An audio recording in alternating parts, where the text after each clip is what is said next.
Olá, Floripa, olá, Brasil, olá, mundo. Eu estou, Eustáquio André Patunas. Este é o programa Vida Inteligente, trazendo hoje, mais uma vez, nosso querido amigo e irmão Jorge Antônio Ouro.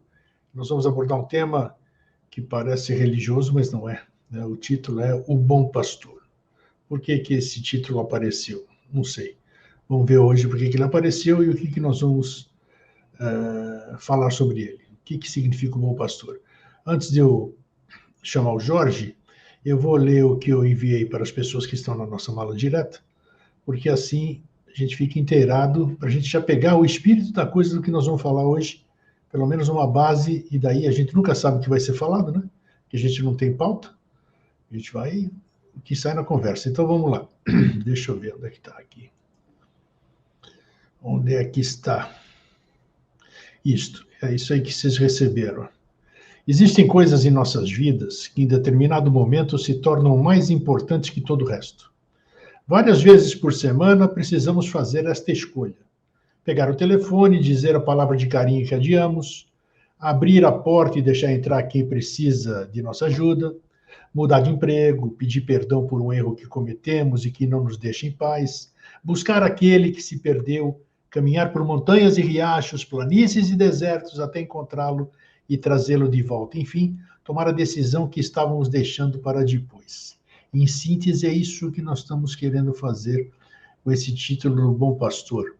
Então, já desenvolvo e já vou perguntar para o Jorge, assim que eu trazê-lo para a tela, o que, que é que a gente pensa em discutir. E aí, Jorge, como é que tá? Tudo bem? Tudo, cento e tantos por cento, tudo perfeito. Então é isso aí, que bom vê-lo bem. Igualmente, obrigado. Uhum. Então tá ótimo, vamos lá. Escuta, então, é o seguinte, hoje nós somos todos o que a gente chama de buscadores, né? A gente muitas vezes se arrepende de coisas que a gente deixou de fazer, coisas que deixou de sentir, coisas que deixou de falar. E apesar de você ter dito em programas anteriores que isso ainda é factível, mesmo que não exista mais fisicamente uma pessoa nesse tipo de densidade que a gente se encontra, mas há coisas que a gente sempre almeja ir atrás. Por que que a gente... o sentido do tema que você apresentou, depois que eu percebi o que que era, por exemplo, eu tenho 10 sapatos, só que tem um par ali que eu uso 70 vezes por mês, vamos dizer assim, e em detrimento dos outros. E se esse sapato faltar, eu fico desesperado, mesmo sabendo que tenho mais 9 dentro da coisa. Né? Então é assim. Sim, e quando ele não tem mais condição de usar, você ainda se apega à ideia do que era um sapato, porque ele não cumpre mais a função. Né? Incrível, é isso aqui. Então, tem a parábola do bom pastor, né, que já é coisa que teria sido, Jesus tinha falado, né, que de ir atrás o pastor, ele deixa o rebanho inteiro para ir atrás de uma única ovelha, né? Então, mas isso não é... A gente percebe que dentro desses enigmas, que às vezes as coisas são colocadas de uma forma, mas tem a parte iniciática por trás, né? Uhum. Não é sovinice isso aí. Não vou deixar alguém isso aqui.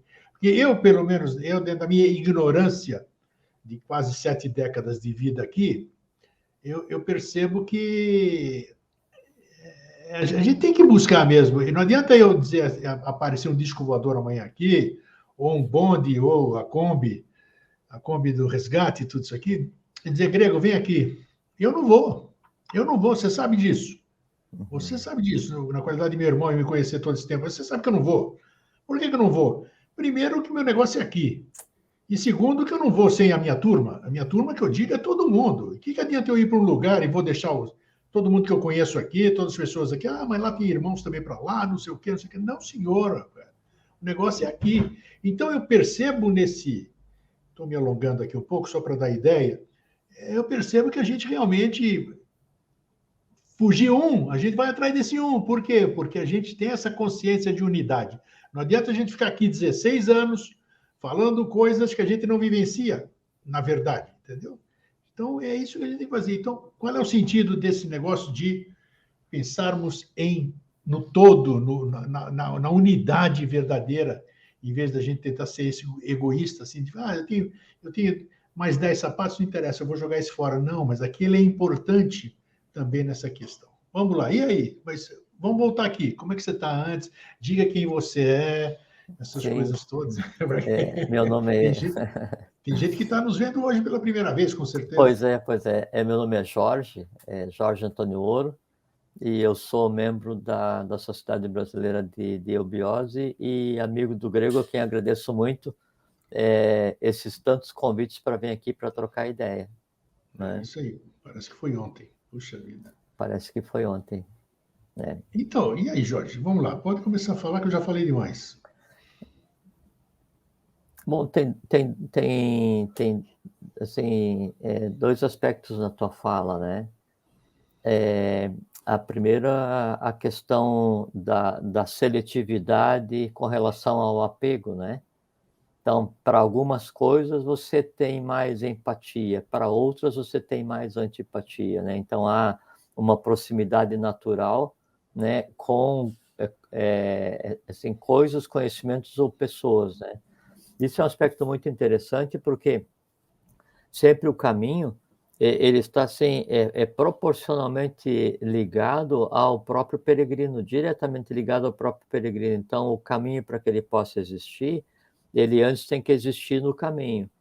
O peregrino, para que ele possa ser assim considerado, né, aquele caminho tem que ter sido antes imaginado mentalmente, astralmente, que assim, ele tem que ter o desejo de andar por alguma coisa que ele está procurando. Quando as duas coisas se encontram, então estabelece uma empatia física que já existia enquanto desejo, já existia enquanto tendência. Então sempre há uma relação direta entre uma coisa e outra. Essa criação anterior, então assim, quando eu imagino um caminho para, por assim, quando você vai sair de férias, daí você vai criar aquela imagem ideal daquele local onde você vai passar as férias. Então, assim, a temperatura adequada, o sol adequado, o dia adequado, as pessoas adequadas, o alimento adequado. Então, assim, aquela coisa completamente idílica. Então, antes daquilo acontecer de verdade, você vai criar mentalmente, você vai criar uma realidade que deixa completamente feliz. Quando você vai fisicamente para aquele lugar, o que você vai fazer? Você vai levar a tua realidade a confrontar aquela realidade física. Quer dizer, a que você engendrou, vai contemplar aquela que existe fisicamente. E é daí que surgem as decepções, as desilusões, essas coisas assim. Por quê? Porque você cria uma ambiência, imagina uma ambiência adequada, né? Você cria uma ilusão construtiva, né? Afetiva, e aí você tenta adequar aquela ilusão que você criou à realidade ou a outra pessoa, ou a outro momento, ou a outro local, ou a outra escola, não importa o que seja, e a que você criou, na maioria das vezes, não bate com aquela externa, porque você criou, na maioria das vezes, sem levar em consideração que os outros também criam suas próprias imagens, né? Então, desse embate, desse choque, é que nascem as desilusões, essas coisas assim.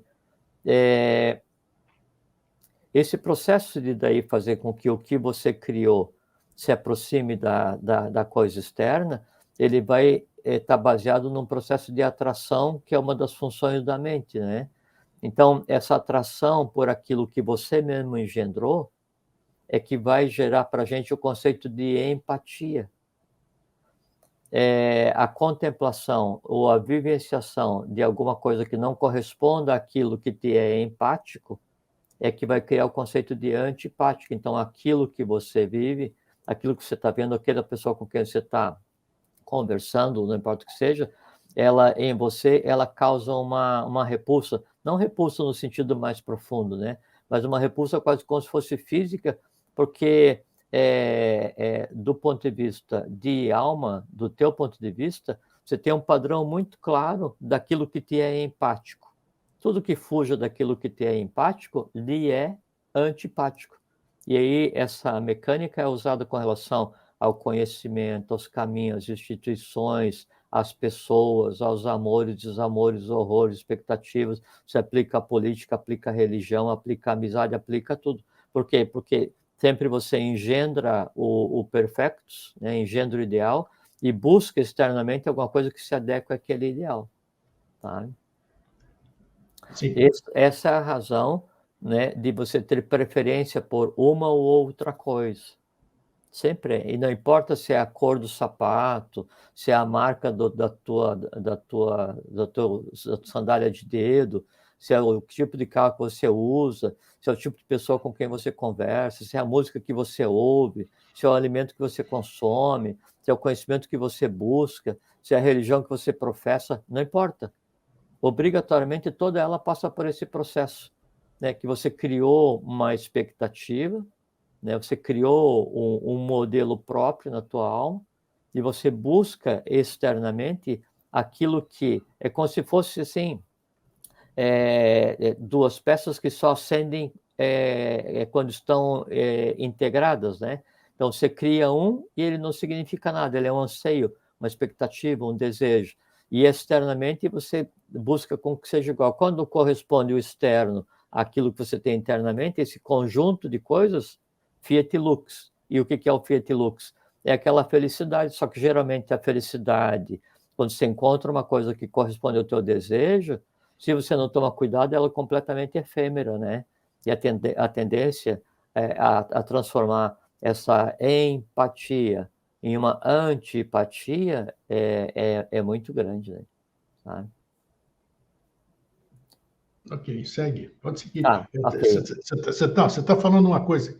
Essa questão interessante que você falar tudo isso aí em função daquilo que eu tinha dito antes. Porque hoje nós temos aqui, em termos de ensino, ensino diferente do nosso tempo. Mas eu não quero falar disso porque as pessoas se defendem aqui, os jovens se defendem dizendo que os tempos são outros. O seu tempo era o seu tempo, o meu tempo é esse aqui, tal, tudo bem. Hoje, por exemplo, dentro do nosso tema, hoje, por exemplo, as escolas, aqui no Brasil pelo menos, elas são obrigadas, os professores são obrigados a aprovar os alunos. Veja só. No meu tempo, ó, eu era um mau aluno, rapaz. Era a segunda época. Eu passava raspando. Meus pais gastavam dinheiro comigo para aulas particulares, porque eu era danado mesmo. Então, mas eu tinha que ter uma nota X, que era 5, né? No meu tempo era 5. Você tinha que tirar aquilo lá para você passar. Hoje você vai adiante de qualquer forma, entendeu? Porque dizem que não pode ficar, tem que seguir adiante.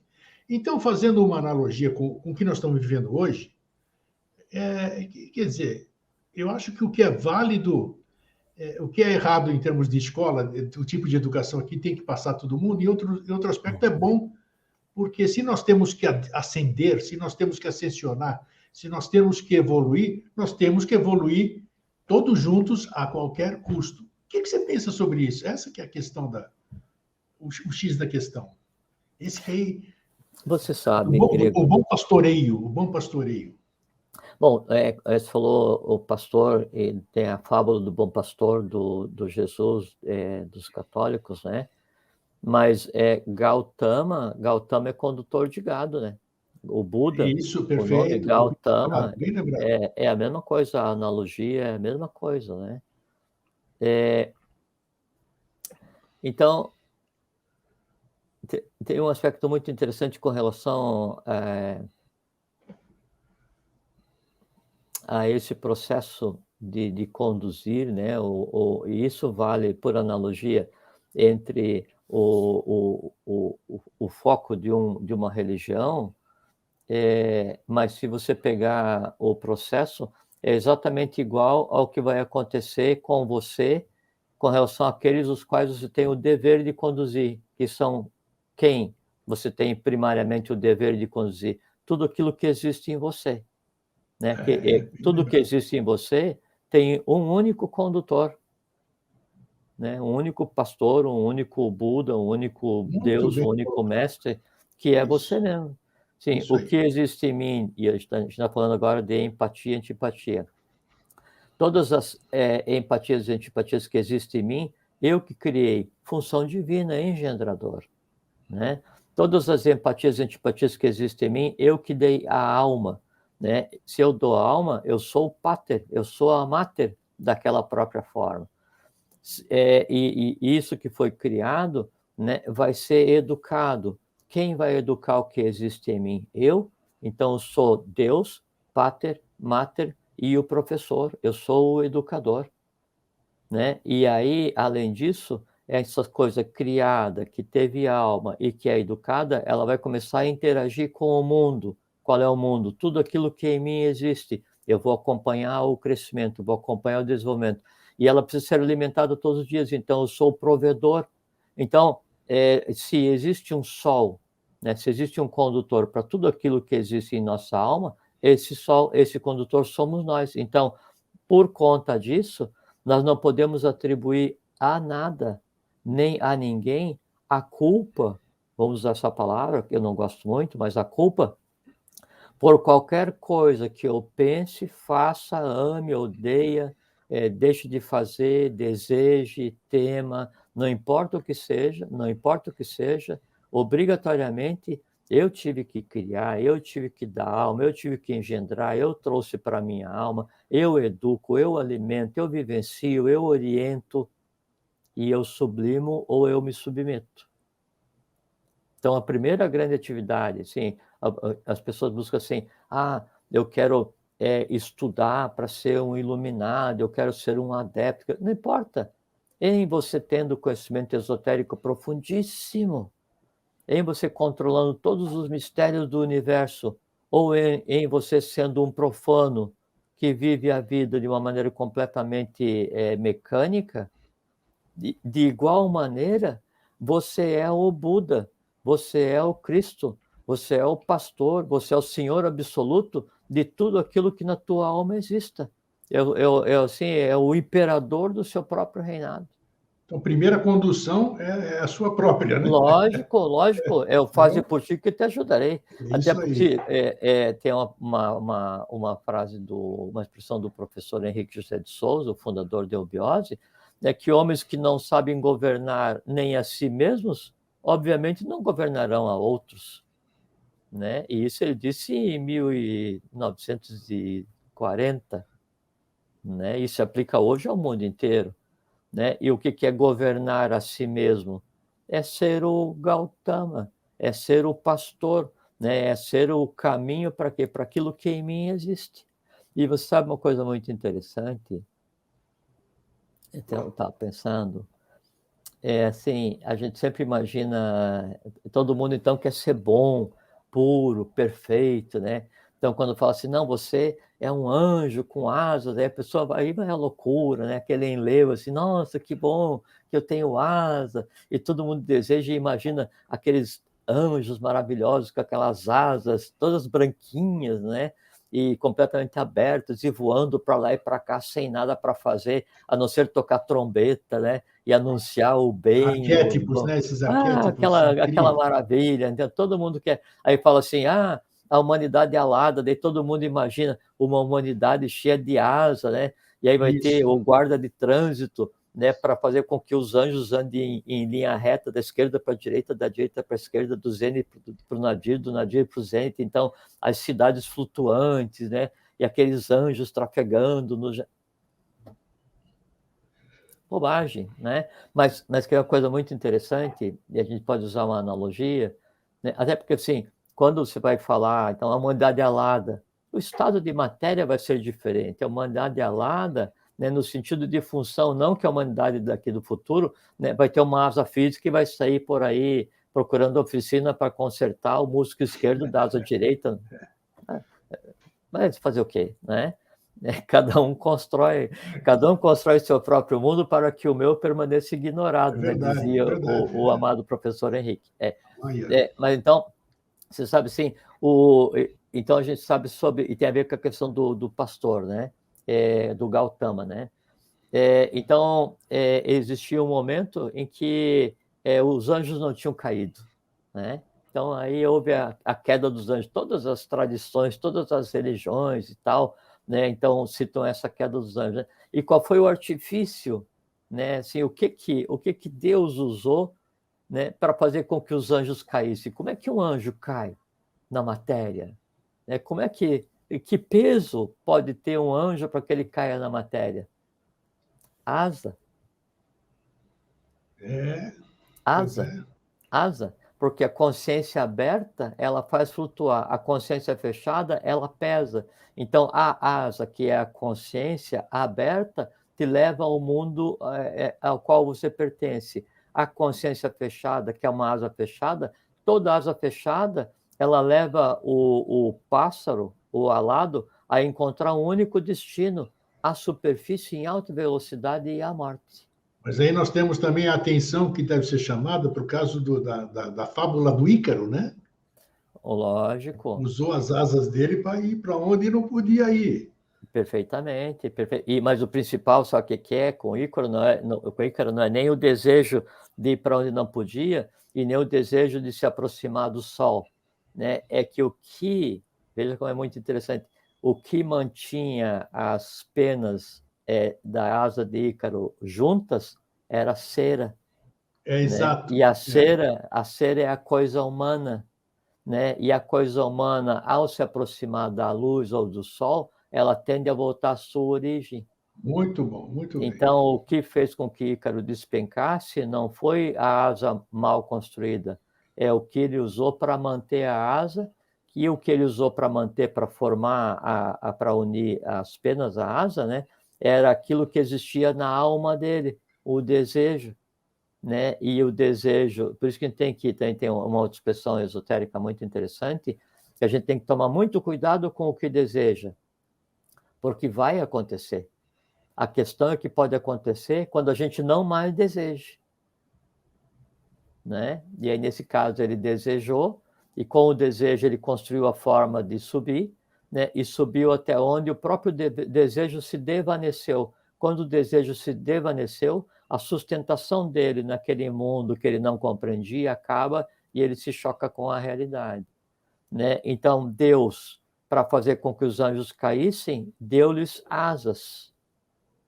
Né? O que significa aplicado ao nosso dia a dia? Que daí, às vezes, os responsáveis, né, pela nossa própria queda somos nós.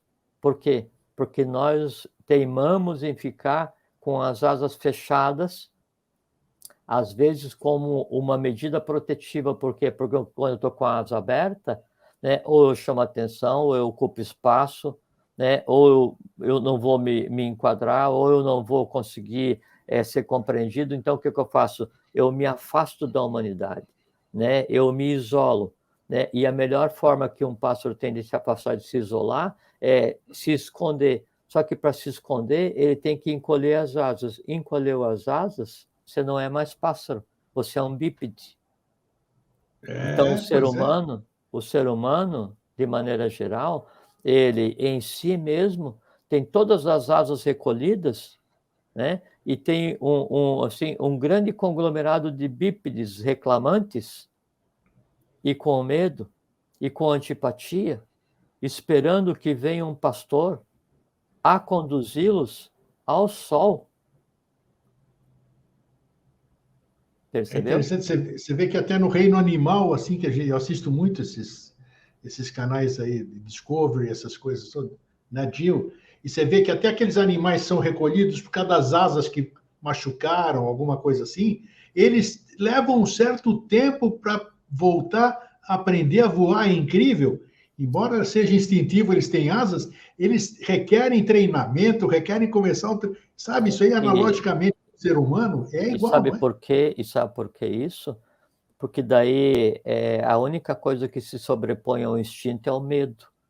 Então, como a asa aberta resultou em ferimento, a asa não vai mais ser aberta para que o ferimento não aconteça. Quando em uma relação com os seres humanos, você tem uma relação com um ser humano, um amigo, ele vai te trair.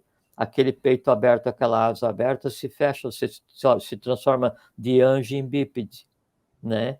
E aí você tem o quê? Medo de abrir as asas, não só por conta daquele, mas todos os outros bípedes para você são ameaças. Então você não abre asa para ninguém, né? E passa a vida inteira desejando ser um anjo com medo de abrir a asa.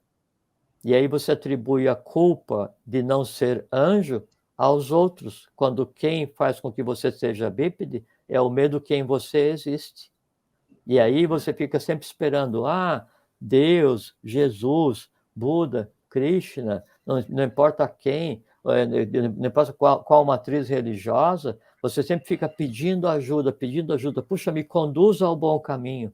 É o que a gente muito assim, puxa, que Deus me conduza ao bom caminho, que Jesus me conduza ao bom caminho, que os orixás, ou que os devas, ou que os seres da natureza, que os xamãs, que as forças elementares, ele sempre pede para alguém, me conduza. Quer dizer, a gente, assim, é aquele bípede o tempo inteiro pedindo para que alguém lhe dê asas.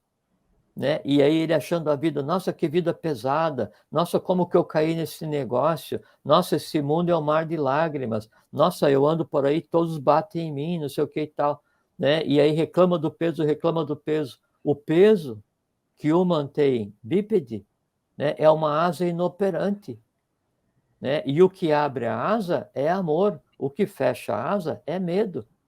Né? E aí, se você tem as asas fechadas e você trabalha ou passa a vida inteira em busca do amor, da felicidade, da esperança, de buscar o sol, contemplar Deus, não sei o que seja, né? Aí, às vezes, você para esquecer, né, que você era anjo, é anjo, esquecido, deuses somos e nos temos esquecido, né? Diz o adágio. E aí, então, o que você faz? Você bota uma capa por cima. Né? Aí você bota uma vestimenta, né? Não importa a cor da vestimenta, para esconder a tua condição de bípede, porque você anda com a asa fechada, envergonhado por ser o que é, como se fosse culpa de alguém. Né? E aí você diz, me conduza. Só que o pastor, né? O pastor vem de passere, né? O R no final é um agente, né? Aquele que faz. E vem de passere, não P-A-C-R-E, mas P-A-S-C-R-E, passere, é aquele que alimenta. Então, o pastor é o que alimenta, só que o pastor, ele não vai mastigar a grama e dar mastigadinha na boca do carneiro ou do gado que seja. Ele indica o campo, né? E a ovelha, o gado, né? As pessoas, elas vão lá comer a grama da vida, vão se virar, vão mastigar lá e ruminar, se alimentar, e o pastor fica cuidando à distância para que nada aconteça.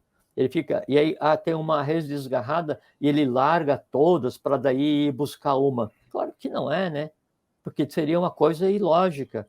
Não é que ele larga todos e vai buscar uma, é que todas estão ocupadas comendo, quer dizer, andando o caminho que a lei lhe reserva, né? E aí então ele vai, né, e tenta conduzir a outra ao grupo, Se chegar num ponto em que todas estão em risco por conta de uma, não tenha dúvida que essa uma vai ser abandonada ao seu próprio destino.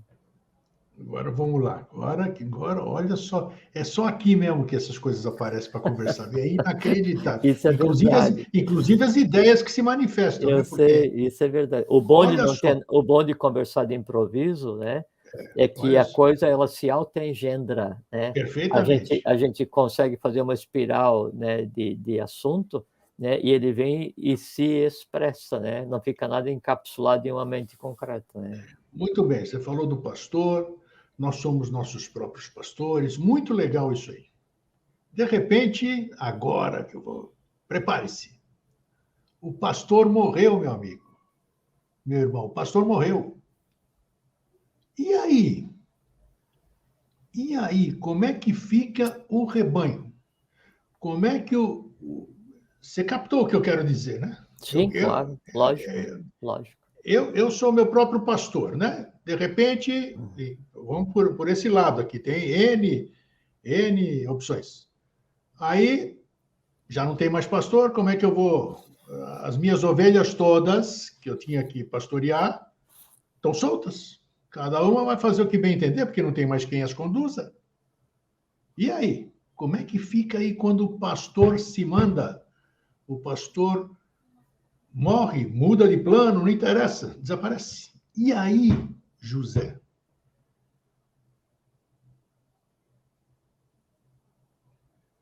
Como sempre, perguntas simples, disse, respondeu. Mas olha, mais básica é impossível.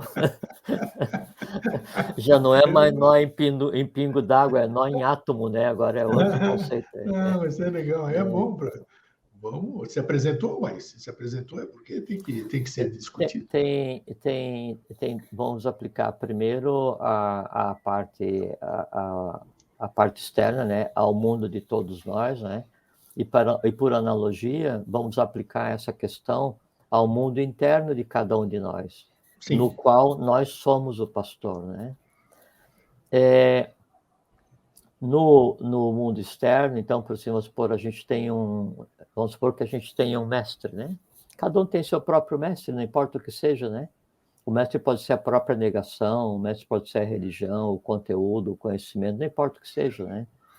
E aí você convive com esse conhecimento, com essa diretiva, com o exemplo, com a história, e aquilo em determinado momento vai cessar, né? E a humanidade vai ficar por conta própria. E você também, porque você é parte da humanidade. O grande trabalho do pastor, no caso, aí pastor não é um termo usado em uma religião específica, não tem aquele que vai lá pregar e não é daquele que conduz. É o que conduz o rebanho. O condutor de almas, né? O grande trabalho do condutor de almas e a esperança do condutor de almas é fazer com que no tempo em que ele tem contato com aquela alma, no tempo em que ele tem contato com aquele ser, no tempo em que ele tem contato com aquela parcela da humanidade, eles aprendam alguma coisa. Eles entendam alguma coisa, eles compreendam alguma coisa, porque se eu fizer o aprendizado, o entendimento e a compreensão, parte daquilo que era a alma do pastor e que me foi transmitido, hoje faz parte da minha própria alma. E aí, então, o fato dele ainda estar tutelando, ainda estar monitorando, ainda estar cuidando ou não, já não faz diferença, porque houve o transbordo de tudo o quanto ele desejaria passar para mim. Aí você consegue dizer, eu sou ele. Muito bem. Tá? E aí o papel dele foi integralmente cumprido, por quê? Porque ele veio como um e foi embora como milhares. Ele veio como um e foi embora como milhões. Ele cumpriu o seu papel, porque deixou parte dele em um grande volume de seres humanos que tendem a transmutar-se, a alterar-se, mudar-se, sublimar-se por conta de terem tido contato com aquilo que ele deixou como orientação. Tá? Bom, isso é a primeira coisa. Agora, com relação à parte interna, né? Quando eu tenho contato, então, com um conhecimento, com um caminho, com não importa o que seja, e eu assimilo, eu apreendo, eu compreendo, eu entendo, aprendo, entendo e compreendo. E aí o eu mudo quer dizer o seguinte, eu consigo ter mais consciência na condução daquilo que em mim existe. E daí o processo é exatamente o mesmo. Então, como eu mudei, que assim, eu tenho mais consciência, tenho mais força de vontade, eu tenho um norte, eu tenho uma diretiva, né? Eu vou imprimindo um caminho, eu vou cuidando daquilo que em mim existe. E como é que eu cuido daquilo que em mim existe? Era um bando de coisas instintivas, agora eu tenho um bando de coisas pacientes. Era um bando de agressivos que em mim existia, agora eu tenho um bando de respeitadores, éticos. Era um bando de cada um por si, agora eu tenho um grupo de seres que se amam reciprocamente. Então, eu peguei aquele pandemônio que existia na minha alma e transformei em um panteão. E eu tenho uma interação com esses que em mim existe, e ela vai acontecer até o fim dos meus dias. Ou então, eu digo assim, não ligo para nada, a vida é assim mesmo, isso é uma besteira, isso é uma ignorância, eu não sigo nada, eu não sigo ninguém, eu não faço isso, eu não faço aquilo. Nesse momento, você abre mão da condição de pastor de si mesmo, abre mão da condutora da situação, do estado, de Gautama, de Buda, de mestre, de Deus, de sol, de si mesmo. E o que acontece? Tudo aquilo que em você existe, pandemônio. Por quê? Porque fica cada um por conta. Nesse caso, o pastor, o Buda, né, o mestre ele se ausenta, se retira por sua própria vontade, deixando todos ao seu próprio destino. Por quê? Porque eles não quiseram seguir orientação nenhuma. Mas existe, você já falou em programas anteriores, coisas que nossa, me surpreenderam de monte, né? Porque, tipo, que uma pessoa, existem seres sem alma e coisas assim. Não vamos Existem. abordar isso aqui, mas tudo bem. Não sem alma, sem espírito, né? Exatamente, então. Então, mas, por exemplo, pode acontecer, então, dependendo de tudo isso aí, de todas as coisas que existem em mim, que tem que ser pastoreadas por mim mesmo, né? Pode acontecer como é que pode dizer? O meu pastor, eu próprio abandonar o meu pastoreio? Não sei se eu me faço entender assim. Sim, sim. É possível isso? O mestre, que é você mesmo, né, Sim. tem um bando de discípulos, que as coisas que são as coisas que você mesmo... Porque o mestre, ele escolhe os discípulos, né? Tá, Da mesma ótimo. forma, lógico, o mestre escolhe o discípulo, né? E aí o mestre não é uma pessoa, é a lei, é o destino, é o universo, não importa o que seja. Qualquer né? coisa que te ensine alguma coisa. O caminho sempre escolhe o peregrino. Isso não tem a menor dúvida. Né? Pode chegar a um ponto, né, em que daí o mestre, observando aqueles discípulos que ele próprio escolheu, porque eles eram os mais aptos, havia a possibilidade deles virem a tornar-se reflexos, né?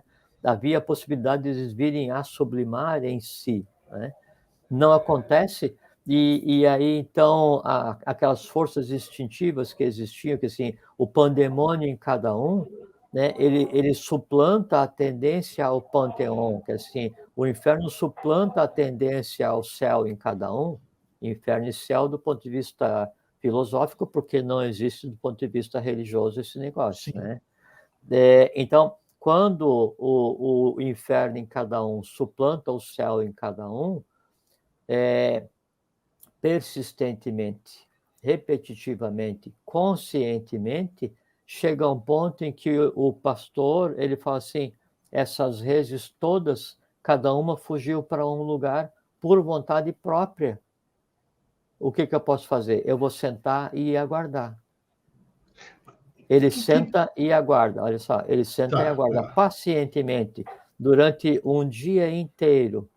Aí o sol está se pondo, ele se retira e fica cada uma, né, por sua própria conta. No caso do ser humano, então, aquele ser humano que pratica o mal por ignorância, por desconhecimento, isso é aprendizado. Então, aí ele teve o impulso de praticar o mal, ele refreou o impulso, aprendeu. Ele teve o impulso de praticar o mal, ele praticou o mal, mas aí compreendeu o que fez e aprendeu e não vai mais repetir. Ótimo. Ele teve o impulso de praticar o mal, praticou, gostou e vai repetir. Quando entra nesse processo de você praticar lesa evolução, lesa humanidade, lesa divindade, você viver em adharma, que é contra a lei, persistentemente, conscientemente, o tempo inteiro, chega a um ponto em que você rompe o liame, você rompe aquilo que te liga à tua própria essência. E daí não é que você, assim, alguém te puniu e você ficou sem nenhuma conexão com o teu próprio eu espiritual, que assim, Deus em você já não mais existe. É que você fechou todos os canais para que isso acontecesse. E você está por conta própria. Isso. É interessante. Tá, vamos dar um outro nome assim, legal, tá indo muito bem. Que outro nome eu posso dar? Nós demos nome de pastor para fazer as analogias, para explicar tudo isso que nós estamos conversando. O meu pastor, quem é? É minha consciência? É a minha mente? Quem é o meu pastor? Consciência. A consciência. A mente é só um processo. A mente é como se fosse assim...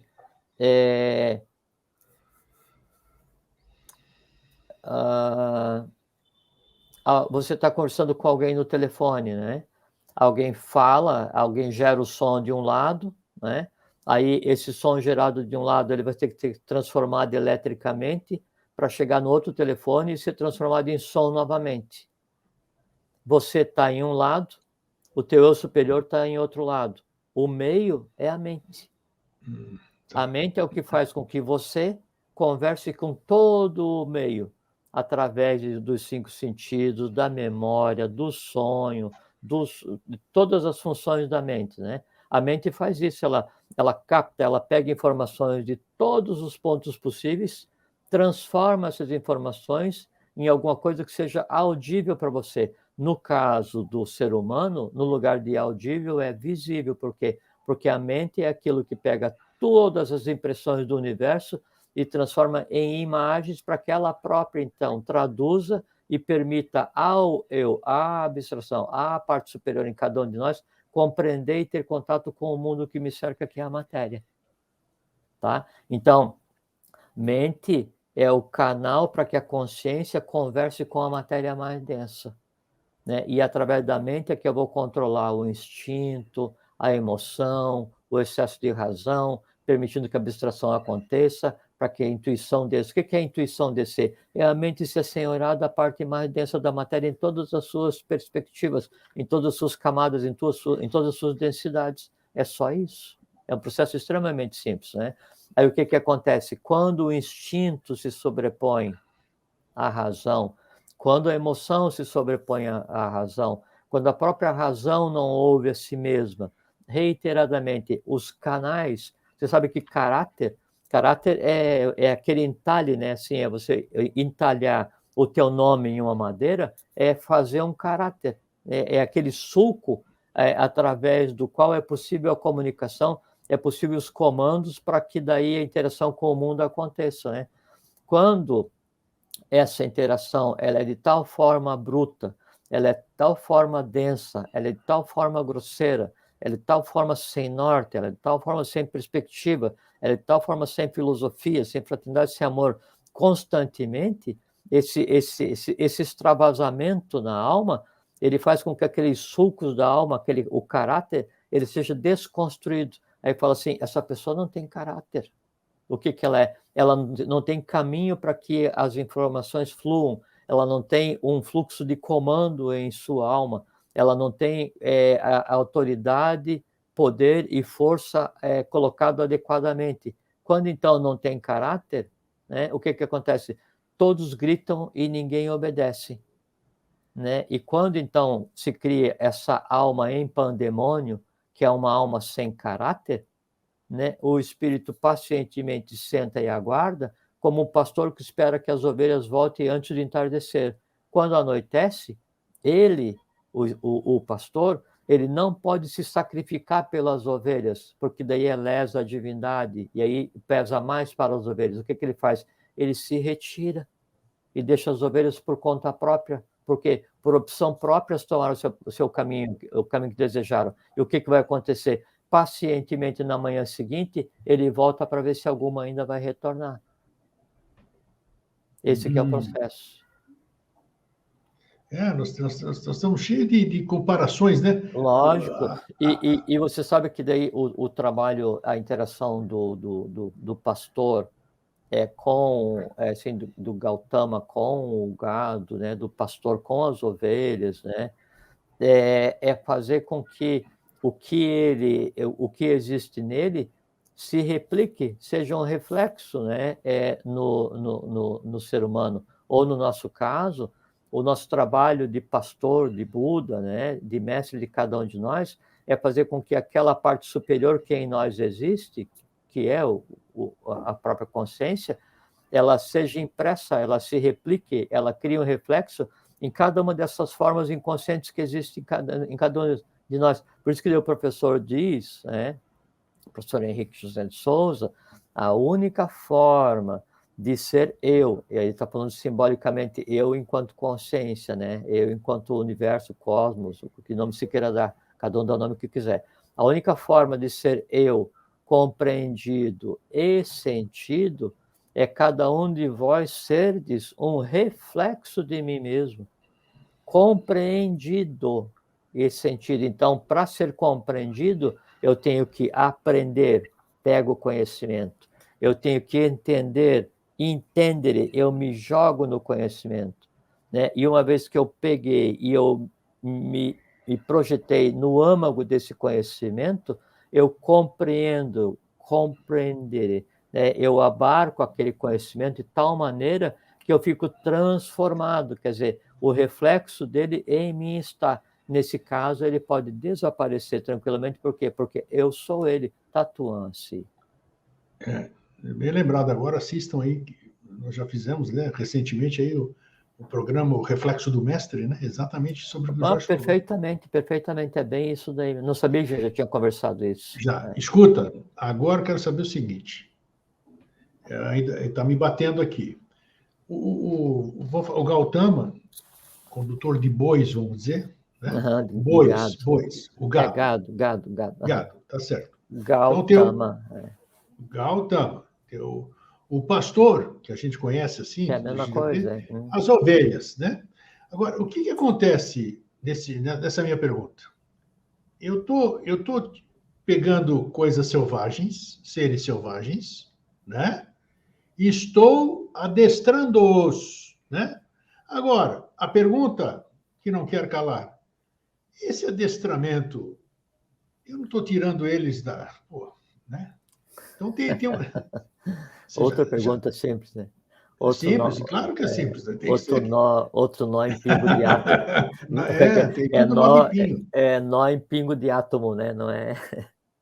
Porque você vê um animal selvagem, o animal selvagem ele é super feliz, o animal selvagem ele está na dele. Ele é selvagem, ele está na natureza dele. Aí aparecem os pastores, né? E pronto, tira os animais da autenticidade deles para adequá-los ao que a gente acha que deve ser feito. Eu tenho que conduzir o boi, eu tenho que botar troço para ele carregar, para a minha terra. Daí já. A cabra me dá leite, para tudo isso aqui. Aí já é diferente, já é diferente a função, né? Porque o Gautama, o pastor, né, ele conduz a ovelha conduz o gado a um campo fértil onde ele se alimente da forma como quiser, à saciedade. Ele não mastiga, ele não arranca, né? Ele não faz nada, ele conduz o gado à alimentação. Isso de pegar o animal e aí, então, qual foi o termo que você usou? De condicioná-lo? Como é que é o condicionamento do animal? Você falou agora, mas eu não sei porque não... Adestrá-lo? Adestrar. Aí já é diferente. Mas é o que a gente faz. Não, mas é que adestrar não é da consciência. Adestrar é aquilo que daí o instinto vai aprender pela repetitividade. Né? E aí, quando você fala, o que você faz?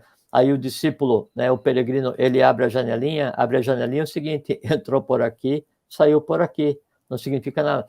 E aí você vai e diz assim: ó, não faz isso, não faz isso, não faz isso. A pessoa daí, ou não vai fazer, ou vai repetir o que você fala. Papagaio de repetição. Sem entender nada. Isso é adestramento. Isso é adestramento, né? Assim, aquilo só é verdade, né, no momento que está sendo falado, mas ele não é aprendido, não é entendido, não é compreendido. Aquilo não faz parte de você. Ele está guardado em você só para ser repetido. O resultado é zero. Por quê? Porque daí quem está interagindo, né, é só o instinto, é só a emoção na hora em que aquilo é necessário, mas aquilo não fez parte, aquilo não mudou o teu caráter. Então, o que o pastor faz, o pastor não adestra, o pastor leva para um campo onde a alimentação é possível. Cada um vai se alimentar daquilo que quiser, na abrangência que também lhe seja permitido, né? E no momento em que queira, e até quanto ele quiser. O pastor pode levar o gado para uma relva verdinha, né? E a vaca brava pode ir de estômago vazio e voltar de estômago vazio, né? Reclamando que o pastor levou muito longe. Entende? Aí o discípulo permanece a sua ignorância, né? Eu, como reclamador profissional, e diz que não compreende e não mudou, porque a culpa é do pastor, a culpa é do Gautama, né, que o levou, ou não, ele quer me levar para que eu me alimente, mas ele quer que eu suba para aquela ravina, quer que eu suba naquele monte para me alimentar. Não, eu vou ficar sentado aqui mugindo, né? E se ele não trouxer a grama cortada e enfiar na minha boca, né, eu não vou me alimentar. E depois vou reclamar que a culpa, na verdade, é dele. Faze por ti que eu te ajudarei. né? Eu acho que esse planeta aqui, ó, eu sei que você vai discordar de mim, e Sim, é eu bom, vou. e é bom que a gente discorde mesmo, porque Claro. É. o problema desse planeta são os pastores. Os pastores que somos nós, né? Somos nós. Se não fôssemos nós, por exemplo, você acabou de dizer, concordo, tá aí, mas e os pássaros? Ninguém dá comida para pássaro. Os pássaros se viram por aí, não precisa de pastor para arrumar coisinha lá. Eles vão comer inseto. Os elefantes, eles não precisam de alguém conduzir a campo farto para eles comer. Eles vão atrás, têm sensibilidade, eles têm o sexto, sétimo sentido, sei lá como é que a gente já falou sobre isso. Eles têm alguma coisa tão aguçada que eles não precisam de condutor nenhum. Né? Aí Mas aí, chega essa experiência humana que somos nós aqui deixa eu e falar uma danamos coisa. desse planeta Eu aqui. sei, deixa eu falar uma coisa em defesa da humanidade. Então, Tá? opa, por favor. Vou falar uma coisa em defesa da humanidade. Então, todos nós somos seres humanos, né? O humus é a terra, então o humano é aquilo que da terra emerge. O que da terra emerge? A própria terra, o vegetal, né? A própria terra que é o mineral, o vegetal, o animal, o hominal, o deva, o elemental, todos emanam da terra porque esse aqui é o momento evolucional, né? Então, quando você está falando dos seres minerais, vegetais e animais, e todos os seres elementais que no entorno deles vivem, né? E todos os seres elementais que daí vivem de vivificar e têm o seu caos, têm o seu meio nesses elementos, todos eles estão estáveis. Por quê? Porque eles são humanos plenos. Porque cada um vive de acordo com as leis da natureza. Só que as leis da natureza que eles vivem são as leis instintivas, né? Então, o pássaro ele busca alimento, ele sabe quando vai fazer a migração, ele sabe a hora de dormir, de Isso, acordar, ele cria, isso. ele já Igual. nasce e já pula para voar, o elefante Isso. pequeno se alimenta, o peixe pequeno, não importa que ele já sai já fazendo aquilo para o qual ele nasceu. No caso do ser humano, tem dois aspectos. O primeiro é que ele é o somatório. Então, a gente está na construção de uma quarta camada. Então, você tem o mineral, o vegetal, o animal e tem o hominal, né? O hominal é essa quarta camada que está em construção. Como ele está em construção, tudo aquilo que existiu nos ciclos anteriores existe do ponto de vista positivo, que é o que forma o ser humano, todas as forças minerais, todas as forças vegetais, todas as forças animais formam o ser humano, com todas as suas nuances. E quais são as nuances? Instinto, são forças instintivas. E o ser humano, como está construindo a humanidade, como está construindo o homem, como está construindo esse novo patamar, esse patamar é o patamar de ligação entre o quê? Todo o processo de descida na matéria e o processo de subida para a espiritualidade. Então, no ser humano, se chocam todas as forças instintivas elementais com todas as forças cósmicas conscientes. E aí é o local do mútuo aprendizado, onde o divino vai aprender com as forças instintivas e as forças instintivas vão aprender com o divino.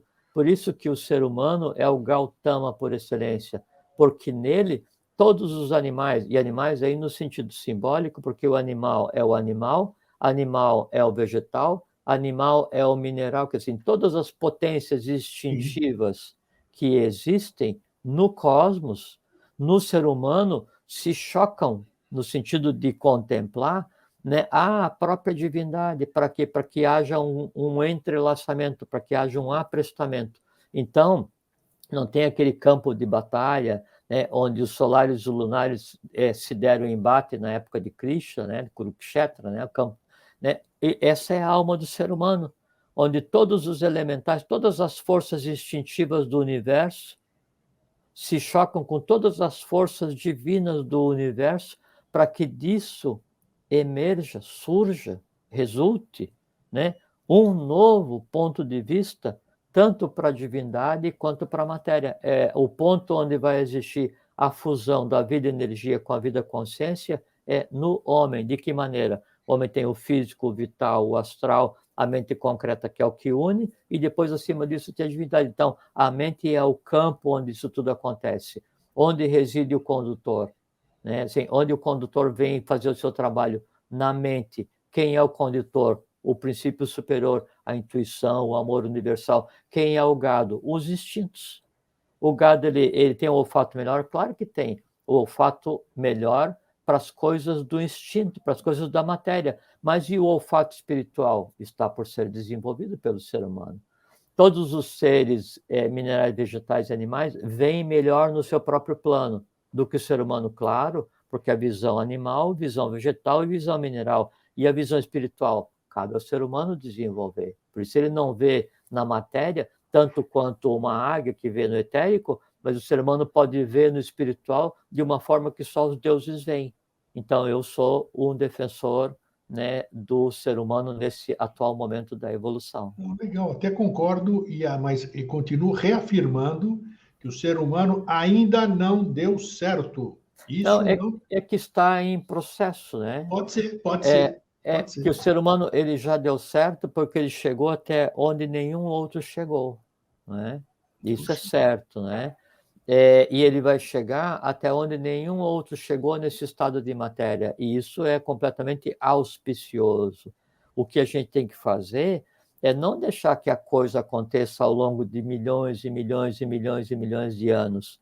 Vamos trabalhar para fazer um aprestamento, um saque contra o futuro diário. Todos os dias eu vou dormir mais divinizado e menos animalizado, porque em mim eu faço a transmutação da matéria todos os dias. Isso é se comportar como ser humano, né? Espero que sobre dinheiro, material aqui, eu vou fazer uma estátua, eu vou fazer uma estátua sua, você entendeu? Vou fazer uma estátua sua, vou falar o ser humano otimista que ganhou. Não, eu não Aqui, sou ó. otimista, eu sou realista, Grego. Poxa, E não, você mas sabe legal, que... tomara, pô. não, eu sou Quem é que não realista, quer assim... quem é que não quer uma unidade, uma humanidade, seja uma alegria, tudo isso aí que a gente vê na ficção. É certo que se existe na ficção, é porque existe na realidade. Não existe em Lógico que ficção, é ou não é é? porque o cara, para criar a ficção, ele teve Ele que viu em algum criar... lugar. Ele Ele criou viu mentalmente, perfeitamente. né? Então, E essas são sociedades fragmentos. onde todo mundo vive em paz, em alegria, em Não harmonia, vai existir, sem Grego, e muros, sem vai... divisa, sem fronteira, sem nada, sem meu filho, teu filho, é minha propriedade, minha casa, isso, meu. Não. Não, e aí até o próprio conceito de humano, né, ele vai existir. Existem existem seres harmônicos vivendo na multiplicidade a unidade em si, né? E aí então todos seremos alados, né? Não com asas de pássaros, né? Como a gente vê agora, mas alados porque nós flutuaremos no próprio mundo no qual nós vivemos, né? E é esse que é o nosso trabalho, é de daí então todos os dias nós sermos o exemplar, o pastor, o Gautama da nossa própria alma, para que daí através do exemplo a gente consiga assim, repartir aspectos com os outros seres humanos para que todos consigam cumprir com o seu papel, para que a gente chegue em um momento apoteótico de compreensão, né? E a gente descubra que o que nos prende é exatamente a negação do nosso maior desejo, que é ser um divino, um Deus, um humano, um anjo, qualquer coisa assim. A questão é, assim, como eu uso minhas asas, né? Assim, o que as formam, né? Assim, é um peso ou é a liberdade? E a diferença, e o que faz com que a asa se expanda, que a asa se abra, que você consiga realmente voar no teu próprio mundo, servindo de exemplo àqueles os quais você tem que conduzir, que são aqueles da tua própria alma. Então, o que faz com que essa asa se expanda, como a borboleta, né, quando ela passa do estado de crisálida para a borboleta, ela primeiro tem um processo de abrir as asas, e o momento de maior força é quando ela tem que fazer a circulação se expandir para abrir os vasos das Perfeitamente. asas. Esse abrir os vasos das asas é a expansão real da consciência, e o passo seguinte, o que é? Alçar voo. E a única forma, o único caminho para que isso seja possível para o ser humano, sem que ele se submeta né, aos grilhões do tempo, milhões e milhões e milhões e milhões de anos, a única forma de fazer com que isso aconteça agora é o quê? A iniciação. É isso aí. Muito bem. Como uma vez você falou a expressão, né? A iniciação é o verdadeiro caminho. Por quê? Porque o verdadeiro caminho é a iniciação. Fizemos... Não, o verdadeiro... Você falou, a iniciação é o verdadeiro caminho. Por quê? Isso. Porque o verdadeiro caminho é a iniciação. Exatamente. Né? E nesse caso, aí, então, assim, que a lei permita a cada um de vocês que nos ouve, né? Que a escolha do caminho seja adequada, para que daí a iniciação aconteça. Então, bom pastoreio a todos. Exatamente. Que vocês sejam seus próprios Budas, Gautama. Né? Gautama. O iluminado, né? O Cristo, né? O Cristo de si mesmo, o Buda de si mesmo. Onde é que é o Nirvana? Nirvana é na minha alma.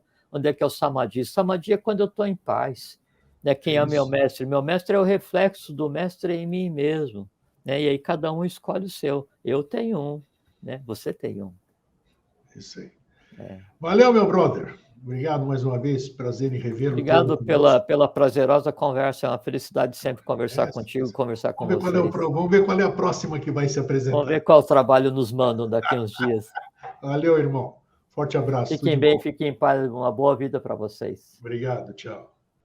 Bom esses papos, né? Oh, caramba, a gente pensa tanta coisa assim. E é legal que se apresentam perguntas que só se apresentariam aqui, porque no nosso cotidiano, como é que nós vamos parar para pensar nessas coisas? Não, tem que pagar conta, tem que trabalhar, tem que fazer isso, tem que o trânsito, isso aqui não tem. Então, são momentos auríferos, esses daqui, que a gente tem essa horinha de conversa para poder pensar nessas coisas. E depois, aí cabe a cada um pastorear o que a gente conversa, pastorear o que vem à sua mente, coisas assim. É isso, gente. Quem não vive para servir, não serve para viver. Vamos tocar. Forte abraço, até a semana que vem. Tchau.